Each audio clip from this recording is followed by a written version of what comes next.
Hello guys, welcome to my channel. Today we are going to see how to fix a Spotify 502 server error. Let's fix it guys.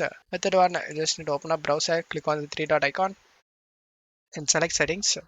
On left side select privacy and security, on right side select third party cookies.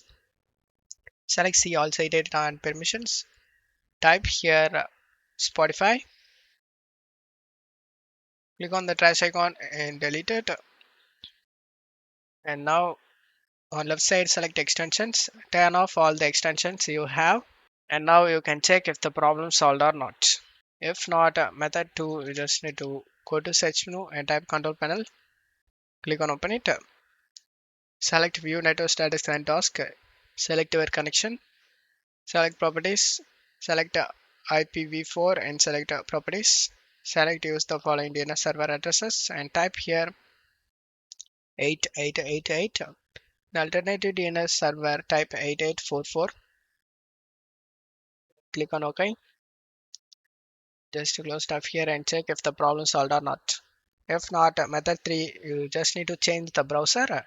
To do this, you can use Edge as an alternative to Chrome. Don't forget to like guys. Thank you.